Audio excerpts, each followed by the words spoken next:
right, let's take a look at this one. So an event A, the probability of an event happening, A, has a probability of 0.5. An event B, some random event, has a probability of occurring of 0.6. The probability of both A and B will occur is 0.1. So we want to pick a true statement here. So first of all, we've not talked about independence, so you can cross that one out. A and B, so then we kind of have to think about our vocab. So mutually exclusive again means they can't happen together. There is no both. There's no overlap in the events. And they did provide us with the information of A and B both happen, like the chance they're together, they both happen is 0.1. So we can eliminate this option because that means A and B would not be mutually exclusive because A and B happening together has a probability that's not 0. So it will happen a little bit of the time. So it's not B. In terms of our other rules, we kind of want to think about complementary. That's another vocab word. They don't really give us they've defined them as two separate events. They're not using any sort of notation like A and then the complement of A. They're defining two separate events of A and B. So complements would be like you have A or you don't have A. You have B or you don't have B.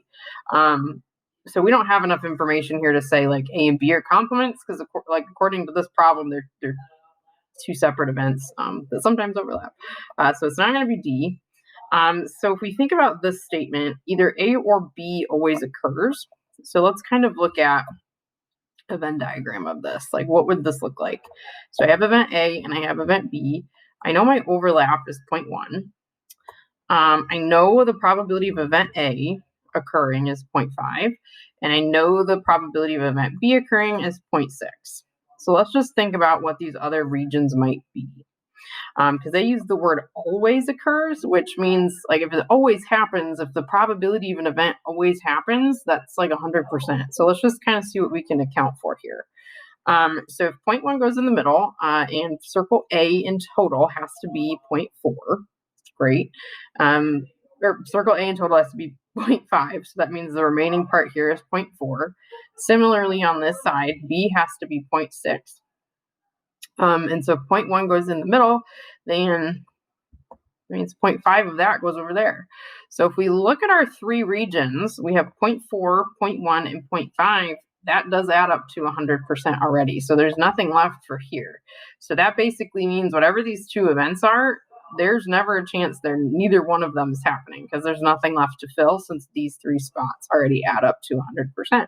So C is our best option because always occurring means they have to be 100%, or the probability of both events all together, all of the options, either one or the other is going to be happening or both will be happening. So the probability there is 1 or 100%.